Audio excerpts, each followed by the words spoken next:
Hello, everybody. This is Jake Peters here. PS This Is Awesome, the one and only host of PS This Is Awesome. Don't worry about Fred. He's not here. He's probably I don't know, jerking off to Darkest Dungeon or something. I don't know. I mean, probably he's sick, actually. So, I mean, he could be jerking off to Darkest Dungeon. I don't really know. But he's sick, and this is kind of a last-minute thing, so I decided to just, for fun, just shoot an episode by myself. Maybe I'll be like the PS This Is Awesome version, but skinnier and less angry and bigoted and less pill-addicted Rush Limbaugh kind of scenario, where I'm just going to kind of yell into the microphone and say shit that really is not true or doesn't really matter at all. But yeah, I'm going to give this a go. I think Fred did a solo episode one time, which was interesting. And I think it's kind of neat to do these from time to time, because it's a little bit different than when you're doing one with somebody else, because you kind of have to fill all the space yourself. So, housekeeping, I don't know. Fred has some script that he reads from, but basically, my name is Jake Peters. You can find me on PSN at JakeSaw01. Fred, who's not here, is Anchorless_81. And if you want to join us on Patreon, you can find us at PS This Is Awesome. And we don't really have anything crazy. We just have a $1 tier called the One and Only $1 Club. And if you can spare with losing those 4 quarters that you previously lost in your couch this month, feel free to throw that to us, and we'll send you a sticker. Actually, I have it right here. See if this is in the video. Pretty freaking rad sticker. Actually, I should just I wish I had that in the plastered in the OBS. I'm literally doing this all myself. I have no fucking idea what I'm doing, guys. So Fred does all of the editing and stuff. Sometimes I'll help him with the news and the script and stuff like that, but generally he does everything else. So I'm literally just gonna record this in OBS with the overlay is not even real. It's not moving, if you can tell from our YouTube users. I literally went on YouTube, pulled up one of our videos, put it in full screen, did a screenshot, deleted all of the space in the middle, and then just dropped it over my face in OBS. So, giving you a little bit of behind the scenes magic of how I like to hack videos together. But this is going to be a little bit of a different episode. I am not going to do any sort of in-depth analysis of the news and stuff like that. Pretty much what I'm going to do, because I've been kind of out of the loop over the past week because of Father's Day and some other bunch of stuff going on over the weekend or whatever. So what I'm going to do is live, real time. I'm just going to literally look at headlines on Push Square and Video Games Chronicle and some other places, and I'm not even going to read them. I'm just going to react to what I see, and we'll see if that makes good content. I don't fucking know. But I'm just going to talk for a while. This is probably going to be a shorter episode because I can only hear myself talk for so long. I actually had to crank up the input gain on my microphone a little bit to make it so that the output on OBS made a video with decent sounding audio. So I can hear myself really loud in my headphones, and it's a little bit jarring. It's kind of nice to be able to hear yourself. Typically I can't. I keep meaning, I'm just looking at my headphones in the feedback on OBS, and I can tell right here, you can see I have a tear in the cord of my headphone because these headphones are super old and they're falling apart. I do have the PlayStation, the new white, I don't know what the hell their headphones are called. The PlayStation head sense or something. I don't know what the fuck they're called. And you can we'll just wire them in. And I've been meaning to, because I don't play VR very often, so I've been meaning to bring them upstairs and use them during the podcast because they're actually really nice headphones. But I keep forgetting, so I'm using these shitty fucking Sennheiser headphones that I bought 15 years ago to do, or 10 years ago or something, to do music mixing on my computer. And I bought cheap ones because I have like I can't fucking tell if anything sounds good or not anyway. So I might as well just have shitty headphones. Why spend $400 on headphones if I can't even tell if it sounds good? So anyway, yeah, I don't remember how the show goes. I really don't. I mean, we've done. Here, let me do this. We'll do this live right now. I'm on my Google Drive. I'm gonna go to PSTIA. Hopefully you guys can't see this in OBS because I don't want to like show any personal information. 330 was last week. So I guess this is episode 331, or you could call it 330.5, but I have to imagine we're probably not going to order. We're not going to record another episode this week, although maybe we'll record one tomorrow or something, but it's getting a little late. So, so typically we start out with games that we're playing, and I will sort of talk about the game that I've been playing very briefly because I'm still playing Stellar Blade. I'm not gonna lie, like it's wearing thin on me. Like every time it starts wearing thin on me because I'm like doing all these side missions and I want to clear some spots before I move on.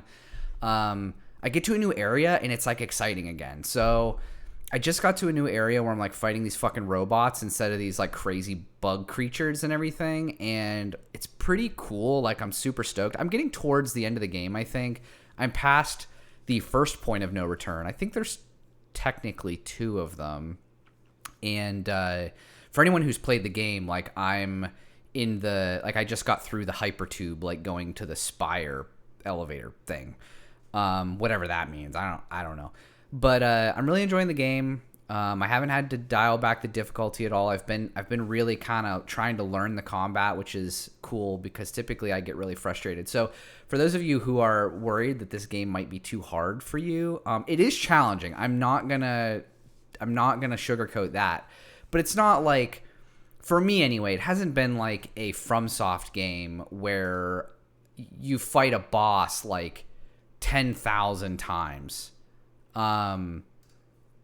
Just to get good at it. And so like any boss that I've fought like maybe 3 times and I've been able to get through it. They give you a lot of tools and stuff that allow you to sort of, I don't want to say spam the bad guys, but it allows you to sort of get an edge up, whether it be like stun grenades or they give you these different moves that allow you to like basically make the enemy vulnerable so you can do a lot of damage or whatever. And as long as you learn like their moves, the most difficult part really is dialing in the timing for the like the parry and like the dodge system is a little bit difficult. It's difficult for me to take a drink while I'm recording an episode by myself because I feel like there's dead air. Like I don't know if I need to do like hand signals or something. I don't want to do anything offensive, so I'm not gonna do that. Maybe I'll hold this like sticker up and like back beep beep beep beep while I'm doing taking a drink so that you know, it's like a little intermission, I suppose. Anyway, where was I? I don't know. Stellar Blade, still good. I think I'm right towards the end of it. I'm really getting ready to... I really want to move on. I do have Doom Eternal installed, like I mentioned last week. I really do want to play that game again, at least a little bit, because I'm in the mode for that kind of game. I've been looking at like a ton of boomer shooters online, and I gotta be honest, I kind of hate that term because there's so much negative connotation around the term boomer these days. I personally don't put that connotation on it, but just in general, people have such negative thoughts towards boomers that whenever you see something like boomer shooter, it like automatically feels gross. But they're some of my favorite style games. Like I mentioned earlier in the year, I think it might have been over Christmas or something, I started playing that Proteus game with a D, not a T, because that is a different game. And that game was fucking rad. And I've been interested in, let's see, I have like a list of ones. One of them is called Ion Fury, which was made on the engine, the same engine that they made Duke Nukem on. Another one is called Sprawl, and then another one called Celico. I think Sprawl and Celico might be And Warhammer Bolt Gun. Sprawl and Celico might be PC only, so I might not be able to play those on console. But I've been wanting to play Bolt Gun for so long, and this Ion Fury game as well. So, and I think there's actually a sequel to Ion Fury now.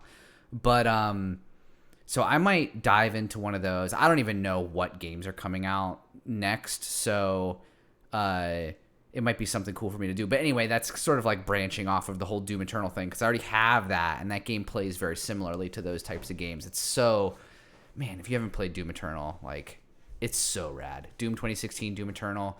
I'm so excited. Probably my most anticipated game over the next couple years is going to be Doom: The Dark Ages. Although, I'm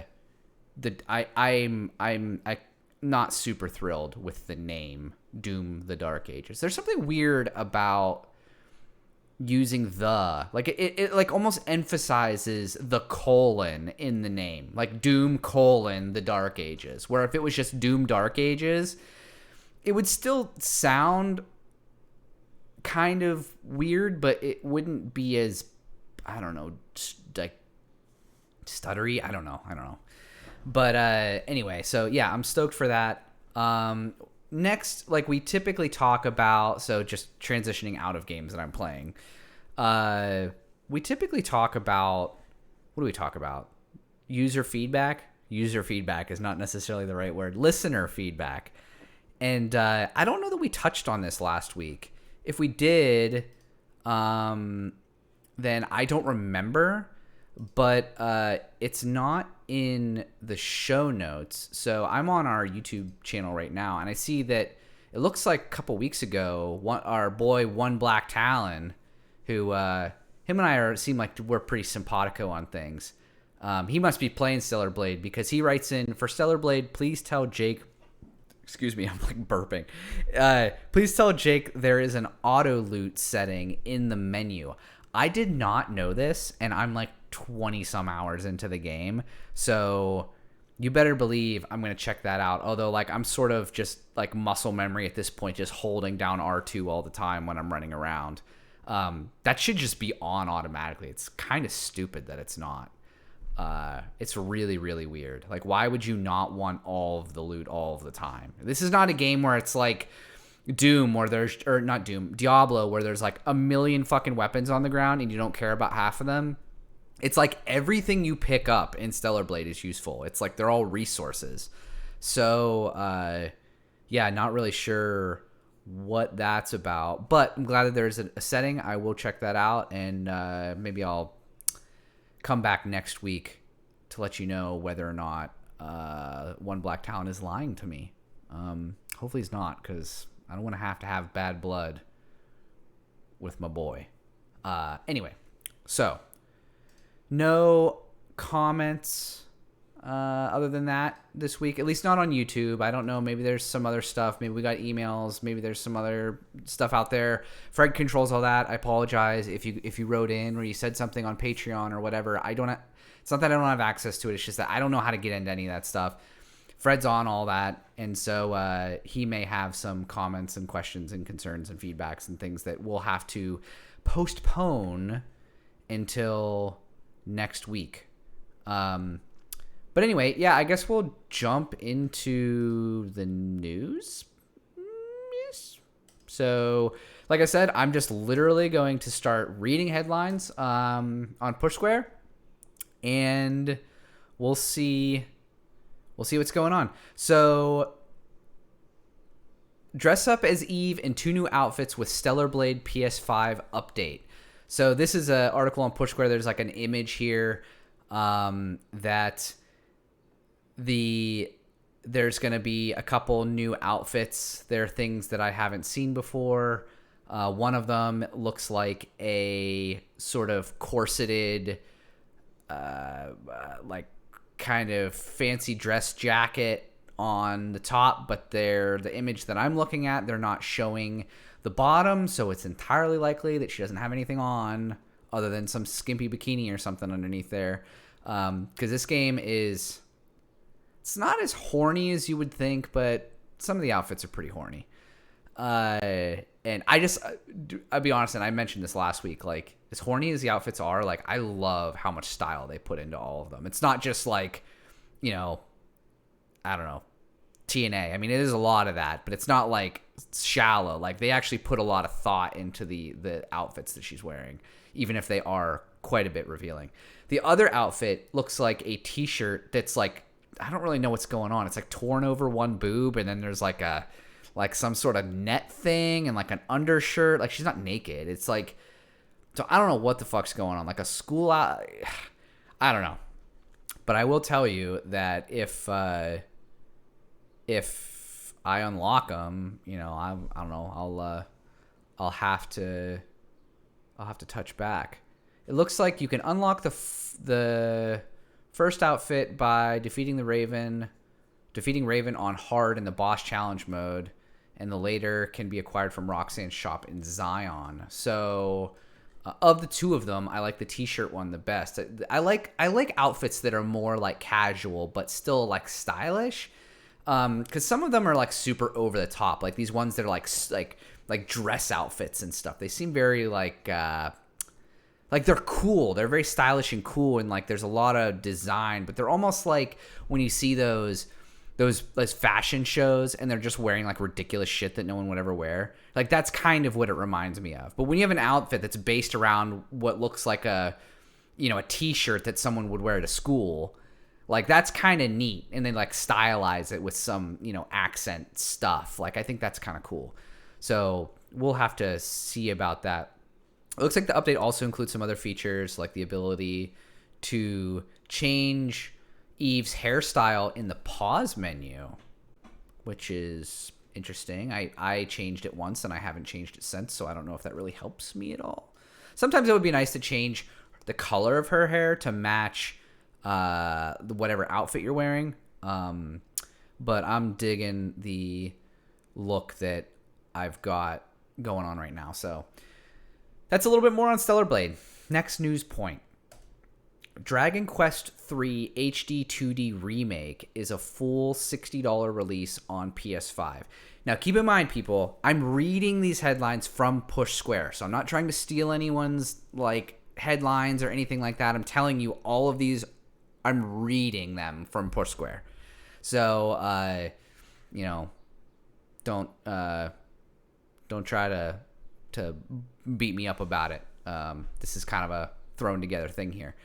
And I got to be honest, I've never played a Dragon Quest game. I looked at a lot of Dragon Quest XI, but what threw me off, or what put me off about it, was just people saying how long it is and how like tedious it can be and how traditional it is. I love a traditional JRPG, but I want one of those bad boys to last like the original Final Fantasy VII, like 35, 40 hours. Like, that's perfect. But when you got Dragon Quest XI taking like 100 hours to beat it or whatever the hell it takes, it's like, I don't know if I want to do that for 100 hours. But they're redoing 3, which is apparently like one of the most popular ones, and they're doing it in the HD 2D style, like Octopath Traveler, which is rad. Like, Octopath Traveler and like Triangle Strategy and those games that are in that style look so fucking cool. Like, if you've never played one, it looks like it's so hard to describe. It looks like a traditional pixel art 2D game, but like the world is 3D and a lot of the effects are high def. So like water flowing through the world, or particle effects and stuff are all like high quality, like high resolution. It's like this clash of, it's almost like putting hot and cold food in your mouth at the same time, but less disgusting. Like, it's so cool. I don't really know how to describe it, but I absolutely love it. I don't know, from what I understand, like Dragon Quest III is sort of the conclusion of a 3-game arc. So I'm not really sure why they're releasing this one first. But my understanding is, and I did see another news point later in here. Let me Okay, here it is right here. Later down my list of Push Square headlines, Dragon Quest III HD 2D remake gets a November PS5 release date. Dragon Quest 1 and 2 remakes coming in 2025. So it looks like next year we're going to get 1 and 2, and this year we're getting 3. So I don't know what to do with that. Like, I would honestly rather just wait and just play 1, 2, and 3, unless someone, can turn around and tell me, don't worry about it, bro. You don't really need to worry about it for 3. You can just play 3, and it's awesome. Because to be honest with you, I'm never going to play all 3 of these games. I don't have the fortitude to play that many JRPGs, at least not back to back. So, but I'm watching some of the footage, the trailer for 3 remake, and just like a lot of these 2D, HD, 3D, whatever the fuck, looks rad. Looks really cool. And some of like the animations are a little bit more, in the characters are a little bit, like the enemies and stuff are a little bit more HD and a little bit more high quality than you would have seen in something like Octopath Traveler, which has more of like the traditional like Final Fantasy VI, like 2D sprites with like enemies with like the like very basic animations on them. Like these seem like animated 3D characters that are like flattened or something. But anyway, looks great. Dragon Quest 3 comes out November 14th. Cool. I'm anxious to see how that game does. I know a lot of people are looking forward to it. It's going to be $60, which sounds, I don't know if that's a lot or not. I mean, if it's good, I think there's no reason why that game can't be worth $60. But we'll have to see. I'm going to take another drink here real quick.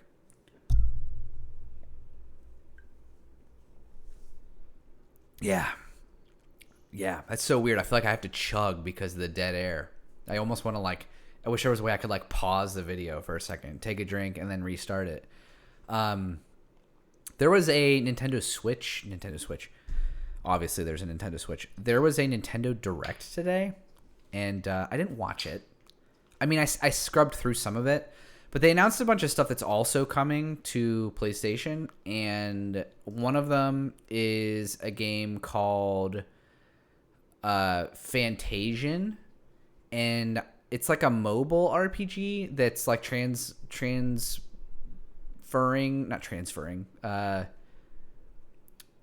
coming to PlayStation. I don't know. I don't know anything about this. It looks very Japanese. Looks very, that enemy looks cool. Looks like kind of like a cross between like Sephiroth and Vincent. It's pretty rad. I'm just watching some like cutscene stuff going on, like scrubbing through the trailer. It looks cool. I don't know what the gameplay looks like. They haven't shown any gameplay at all, so I have no fucking clue what this game is going to actually play like.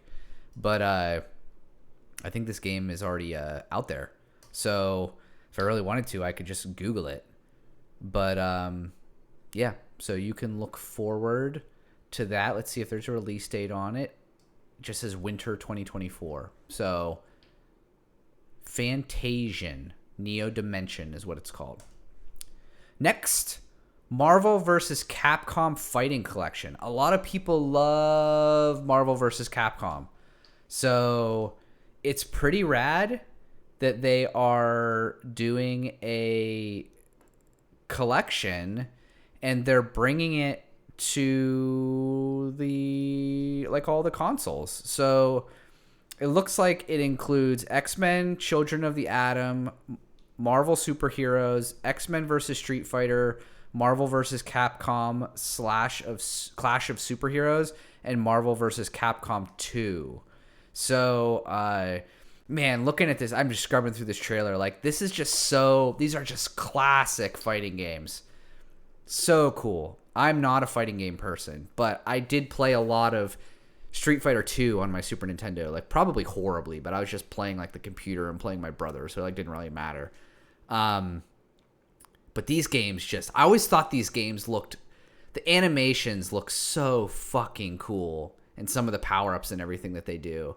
So this is pretty cool. I'm happy for those fighting game fans who are stoked for this. It just says 2024 for the release date. PS4, Nintendo Switch, and I don't know, what's the PC? Steam. So look forward for that. There's another game called Mio Memories in Orbit, which looks like a Metroidvania style game, and it is from Focus. I don't know if Focus is publishing it or if they are developing it. Let's see if I can find out here. I can't tell. There's like another logo in the trailer, but I don't know what the hell that means. It's got like this really cool, like hand-drawn sort of art style. It's pretty neat. It's like this weird, like robot, like, I don't know, character thing, like floating out of a thingy. Now it's like running around. I don't know. This looks rad. It looks kind of like a more colorful, maybe a little bit faster and more action-y kind of. What's that game? Hollow Knight.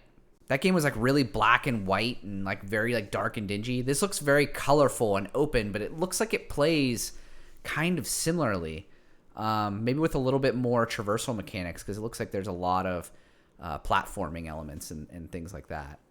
So yeah, this game looks cool too. So it's called Mio Memories in Orbit, and it comes out in 2025 for PS5, PS4, and this is the PlayStation trailer, so obviously it's not going to show the other platforms, but I'm pretty sure it was revealed in the not State of Play. What the hell did I just say? Nintendo Direct. Anywho, moving on. Pharmagaia. It's kind of a weird word. Is another game coming out, and the Push Square headline says weird Pokemon Harvest Moon hybrid Pharmagaia grows a PS5 release. And I am not sure what I'm looking at here. There's like some kids, and then there's like some Charizard looking thing, and then there's like a bunch of them. Like, I don't know if this is supposed to be like an answer to that Pal World game kind of, but it's like farming. I really don't know what's going on here. There's like a guy, and he's like running around, he's like has a farm, but he also has like armies of just like animal minion things that are just fighting bad guys for him. I don't really know what the hell I'm looking at. So, yeah, probably not going to play this game. But if you're interested in what Push Square calls weird Pokemon Harvest Moon hybrid Pharmagaia, please be excited. It comes out November 1st, 2024. Next. Fairy Tail 2 brings the anime franchise back as an action RPG on PS5, PS4 later this year, says Push Square. So let's scrub through this trailer here. I don't know what this is. It looks like this is just all like Japanese. It looks like this game looks super Japanese. Looks like kind of like an open world-ish third person kind of action game. Wow, there's like a lot of enemies on the screen. Okay, this looks like it might be more of like a menu-based kind of combat. I don't know. It looks a little jank to me, if I'm being completely honest. I mean, there's some, like, the style of it is very cool, but like some of the characters have like a little bit of a Toriyama style flair to them, like especially in like the hair and stuff. So maybe, but I for all I know, Toriyama had something to do with the original Fairy Tail. I have no idea. I guess I could read this, but I don't want to bore you guys. So let's just say it's a game. It's coming out. It's very anime. Available this winter. Hopefully, if you're into it, look it up. Next game that I'm seeing here is, well, Hello Kitty Island Adventure. This looks like a kind of like a Animal Crossing kind of thing.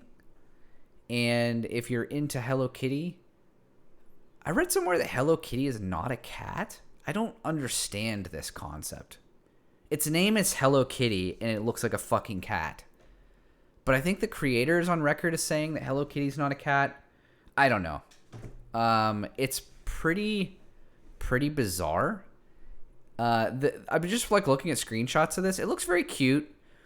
I'm not really into these type of like island building, like social kind of games. I have no idea if that's what this game is like.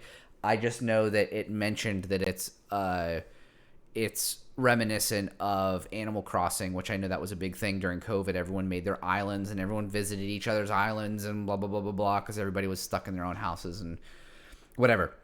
Never had a Switch. Never really got into Animal Crossing. I don't even really know what it is or how to play it. So for all I know, this game is the best game that was ever made. But it's also possible that it's just kind of meh because it's a licensed Hello Kitty game. But the screenshots look cool if you're into that. It's like some of the levels like have like almost a 3D Mario vibe to them. Like there's this snow kind of thing going on in one of these screenshots that remind me of like a snow level in Mario Odyssey or something. I'm not really sure, but pretty interesting. And it looks like, I mean, they're mentioning The Legend of Zelda and some other stuff here, so maybe it's a little bit more in depth than I'm giving it credit for. I think that might be it for the stuff that they talked about at the, oh my god, what's it called? Nintendo Direct. So because we're done with that, I'm going to take a quick break and have a drink of my beverage.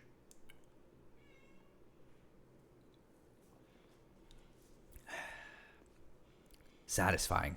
I don't know if you guys can hear I have I guess I should say my wife, because she takes care of it more than I do, but she's a really dumb cat, and who's like the most lovable cat on the planet, but she is really dumb, like really dumb, really stumpy legs, and like I don't think she even knows where she is most of the time, but she can tell that I'm on the other side of this door, and she's outside just meowing. So hopefully that's not coming through the video. And if it is, I guess you'll just have to deal with it. Next news point. Headline. Next headline. Sorry, I bumped my mic. New PS Portal firmware update adds better Wi-Fi features and more. So let's see here. I don't have a PS Portal, so I can't comment on this at all, and this isn't relevant to me at all. But it brings a couple new features. Most importantly, the Wi-Fi capabilities of the PS5 Portal are being expanded to support select public Wi-Fi networks. Oh, that's right. You can't use public Wi-Fi on the Portal, I think, which is interesting. I don't know what this means. What does select public Wi-Fi networks mean? So it says examples such as hotels, airports, and cafes. And that's interesting. So how does it know if it's an acceptable public Wi-Fi? That's very strange. Firmware will add visual feedback to the device's touchscreen. So I guess maybe like you'll get, when you touch the screen, you'll get a little like ripple effect or something like that. So you can tell that you've touched the screen. I don't know. Usually there's like a vibration or something like on your cell phone. I'm not really sure. Maybe they don't have that capability in here. But yeah, I think there's like another, like one of the other updates is like the actual percentage for battery life. I don't think they had that before, which is really weird that they wouldn't have that. But that's cool, I guess. I don't know. That's enough about the Portal. I would like, honestly, if it was cheap enough, if like it was on sale on Black Friday or something, I would definitely pick one of those up. I'm really curious. And I'm definitely curious how it plays over my network. So that's something that I'm interested in. So I don't know. If anyone out there has a PS Portal, I don't know. You're probably going to be forced to get that update. So you're going to have those features. Now you'll know when you touch the screen and you'll know the exact percentage of your battery life. And if you happen to be at Starbucks, you might be able to connect to the network. Who knows? Moving on. PS Plus Extra Premium lose 6 games in next month's update. So, as of July 16th, 2024, keep in mind, Push Square, British website. So who fucking knows if these dates are the same for us? We will be losing Tiny Tina's Wonderlands, which is unfortunate because I would have liked to have played that. Dismantle, My Little Pony, A Maritime Bay Adventure, Fast and the Furious, Spy Racer's Rise of Shifter? But Shifter is in Leet speak? What the fuck is this game? Let's look at it. When did this came out in 2022? What the hell? I don't know.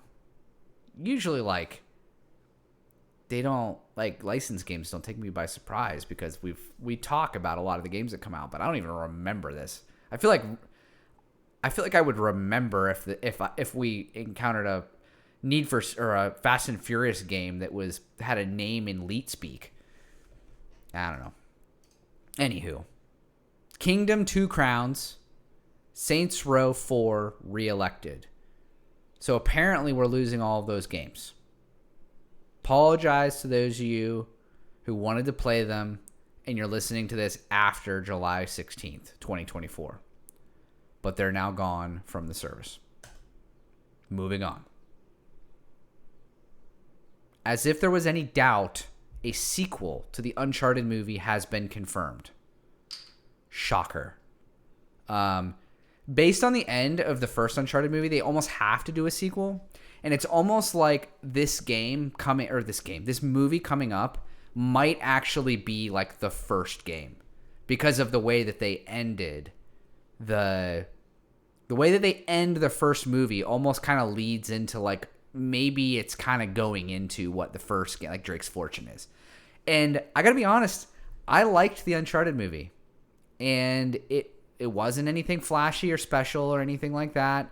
I'm not going to say that it's a good movie. It's a good movie. I'm not going to say it's a great movie. But I enjoyed it. Tom Holland was fine as Drake. Marky Mark was fine as Sully. Although we got to get that stash in action, my brother. So we'll have to see. We'll have to see how this works out. I don't know if there's a plan, but it looks like there's no real details about it, so we don't really know when this movie's coming out. Probably sometime next year, maybe, unless they're just shooting it now. But the first movie made like $1 million gazillion, so there's no doubt they're doing a second one, and it's probably going to be just as fun and fine as the first one. New PS5, PS4 games this week. Ooh, doggy. June 17th to June 23rd. I got to be honest, Push Square, and you British fellas. The fact that this headline says 17th June to 23rd June, that does not roll off the tongue. Take something from America for once and just flip those bad boys around. It's really hard for me to read that. Like, do people in normal conversation over there say, like, hey, when's your birthday? Oh, it's 17th June. It's 17th June. Do they say that? Now, maybe they do. It's like when they say Z for Z and like all this other random crap that we don't do. But gots to say, I'm not saying that.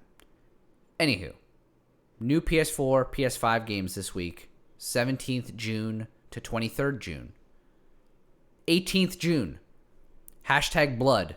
BLUD. Daxter. Interesting. This is obviously the spin-off game from the Jak and Daxter universe created by Naughty Dog, although I believe this game was not created by Naughty Dog. Ghost Hunter, which I think was an old game. Let's see. I'm going to drag her up there. It was a PS2 game. Wow. Must be a port. Cool.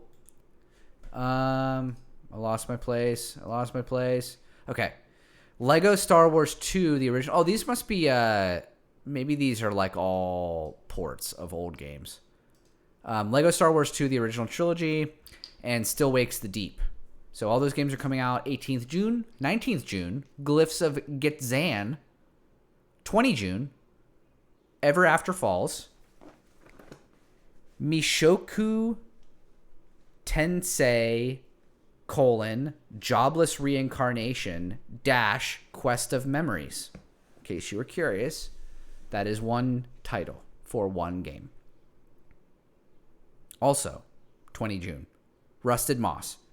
21st June, Elden Ring Shadow of the Erdtree. A lot of people stoked about that, which is great. I played Elden Ring for probably 30 hours, and I did enjoy my time with it, but it's too much. It's too much, guys. It's too much. I can't be fucking killing myself for 100 hours to beat this game. It would be one thing if like I was killing myself for the first 25, 30 hours and then I start getting OP and I could grind and like be like the best bro that ever broed in this universe. But that's not how it works. You just struggle the whole time. That's how it works. And all you guys out there that play these Souls-like games that are like, oh, get good, or oh, it's not that bad, or oh, yeah, you can grind. It's like, no. To grind to the level that I want to grind to be able to actually own this game, I'd have to play for like 200 fucking hours, and that's not happening. Although I will say, the design of the game, the visuals of the game, the character design and everything, awesome, beautiful. So I do like Elden Ring. You're just never going to see me beat it. Times and Galaxy, I don't know what that is, but that's the last one coming out 21st June.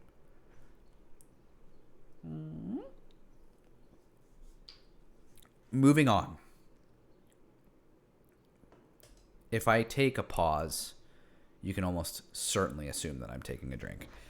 Helldivers 2 players save sick kids. Developer Arrowhead donates to save the children. That's cool.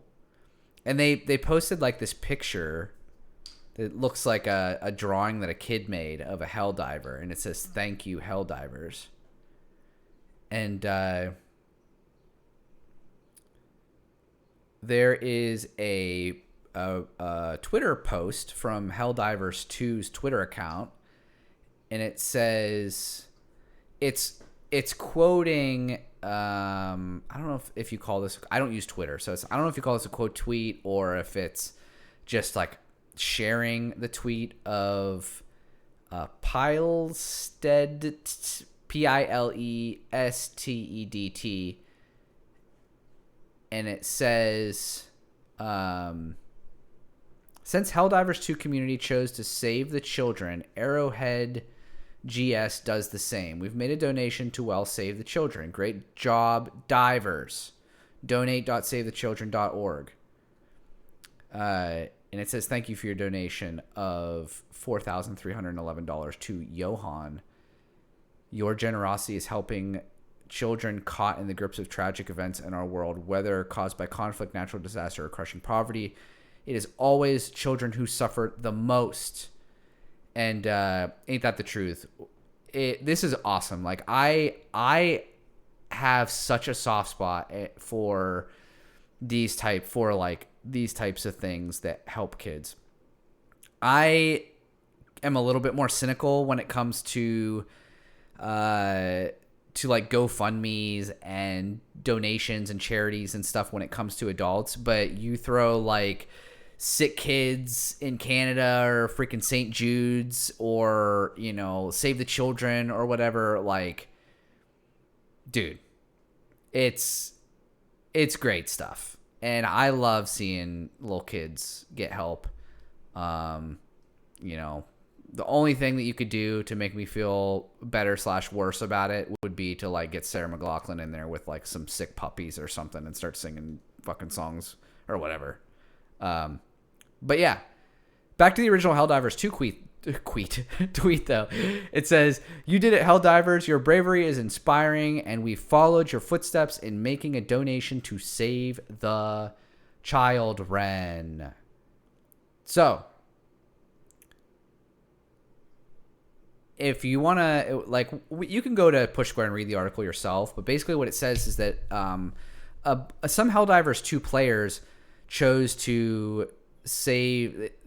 It says in quotes, save a group of sick children stranded in Vernon Wells in the last major order. I don't know what the hell this means.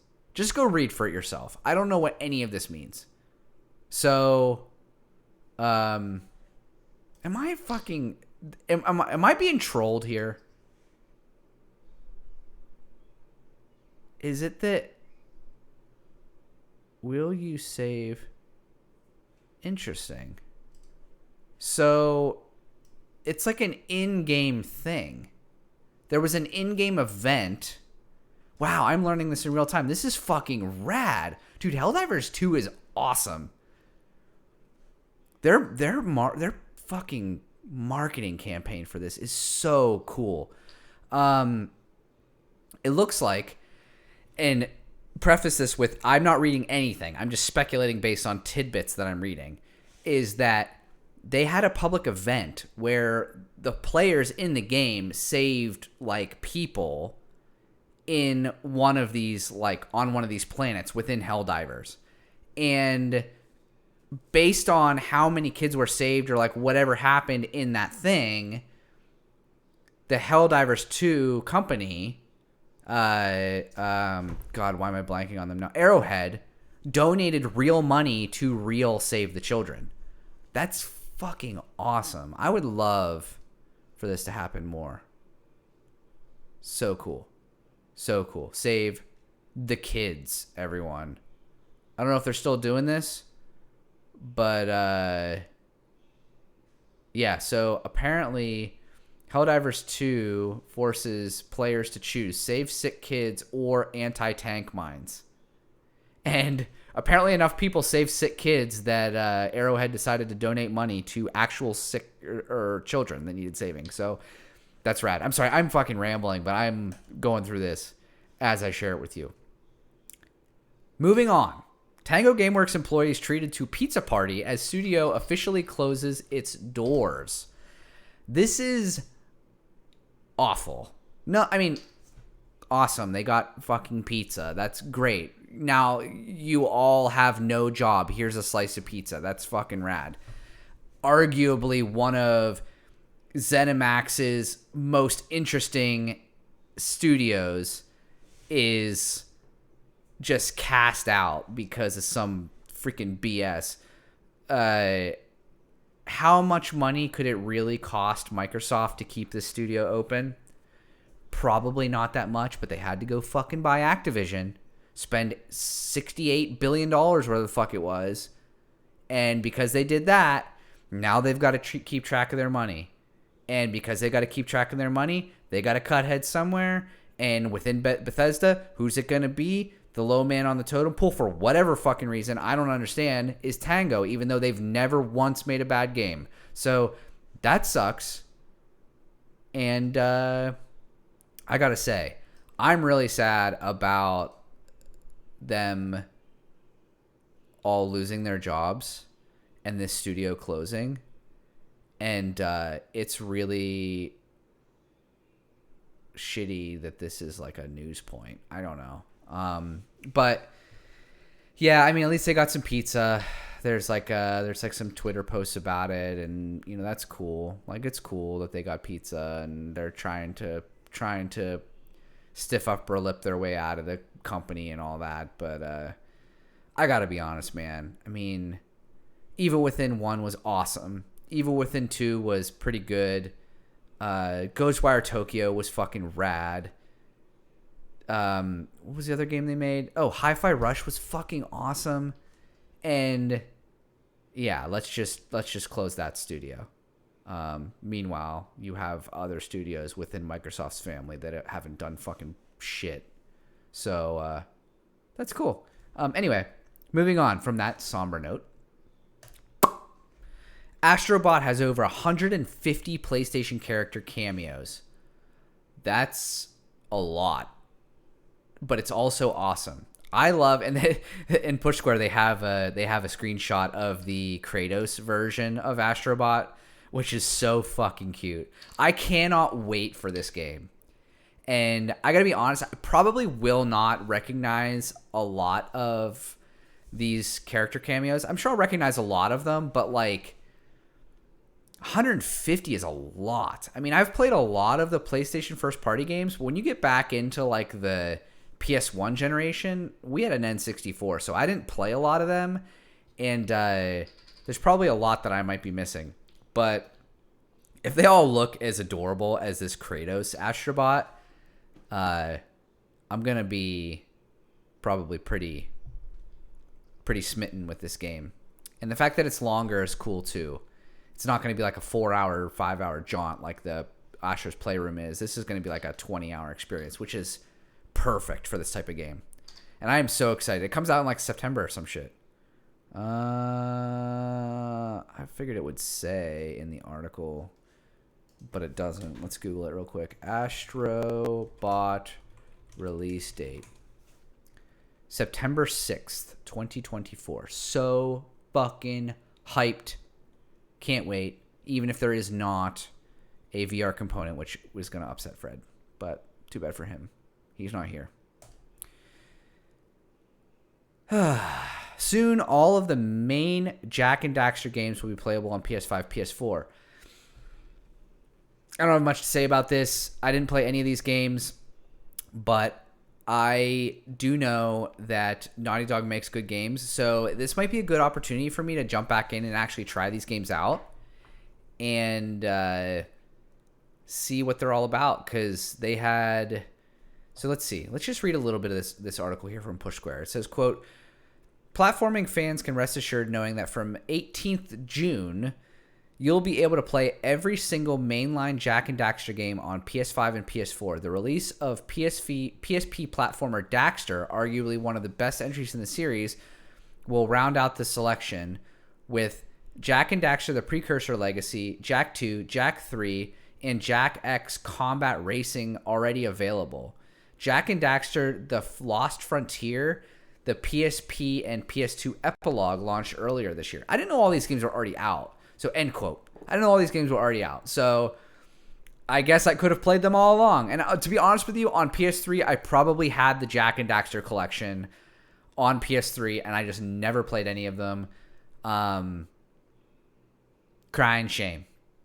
But, that's cool. If you like Jak and Daxter, now after Daxter comes out, you'll be able to play all the mainline games. Good for you, Jak fans. New PS5 firmware update adds full Discord calls and more. Now, I could read through this bullet list here real quick. Child counts now link and add third-party services. I'm not reading all this. I'm sorry. I'm not reading all this. But the fact that they have Discord chat fully integrated, seemingly, to PS5 now, I think is huge. I don't know if they've made the same update on Xbox or not, but the fact that before you had to use like a freaking, you've had to use like a freaking phone app to like link to like start the call and then like link your PlayStation to it and like all this dumb crap. I mean, Sony owns part of Discord. Maybe we can, get this shit sorted out. And it seems like they have, which is great. This is great. People love Discord. I've never used it. I mean, I've used it, but I don't know anything about it. So we use Discord to do our podcast. But other than our podcast, I don't use it for literally anything. So for all I know, it could be I don't know, a derivative of Pornhub. But I've never used it for anything other than doing this podcast. But people seem to love it. So I'm glad that it is available for direct access on your PlayStation 5. So one other note here, we've updated the device software for the Pulse Elite wireless headset, Pulse Explorer wireless earbuds, and PlayStation Link USB adapter. Oh, never mind. I thought maybe this was going to be a news point that said I didn't have to use that fucking dongle for my headphones anymore, but it's just saying that, like, oh, your connection stability is improved and blah, blah, blah, blah, wah, wah, wah. So, anywho, that's all I got. for the news points. And I've been fucking talking for 55 minutes, my dudes. So I'm going to be done now. And I will say that if you listen to this whole thing, thanks, I guess. I don't know why you would listen to me talk like this for an hour, but if you did, I appreciate it. And we should be back to your regularly scheduled programming next week, hopefully, assuming Fred's not dead or something else doesn't happen. Unfortunately, the summer is so busy for us, like outside of the podcast, that it is really, really hard for us to get together to do the podcast. But we're doing the best we can. Appreciate your patience. And we still typically do a pretty good job of getting it out on Wednesdays for the free feeds. I just feel bad for the Patreon people that we're not able to get it out a couple days early like we like to. But we're just doing our best not to miss any shows and give you guys the same old terrible fucking performances that you're used to from week to week. And please feel free to comment on this video. I don't know if there'll be an audio version. That'll be up to Fred because I don't know what the fuck he does to upload the audio stuff. But I have access to the YouTube, so I can upload this video on YouTube, and I will do that. So it will be available to the YouTube people, and you will know because you're watching this on YouTube. Let's see, that's it. I don't know if I have much else to say. Enjoy life. My pool pump broke over the weekend, but I fixed it because I'm a handy person. What else happened? I went to the racetrack on Saturday, and that was cool. Did a lot of zooming. That was fun. Had Father's Day picnic at our house. That was fun. And played some Stellar Blade. And so hopefully by next podcast I'll be fucking done with that game. I don't know. I might just like start, put it on easy and just blast through it so that I can get to the end. And I have a really hard time playing two games at once. So like if I start playing Doom Eternal, I will not go back to Stellar Blade. So I'm really, really trying to fix it. Finish it. Anyway, like Peter, Piker, Pacta, Pekka, Pickle, Peckers. P.S. This is awesome.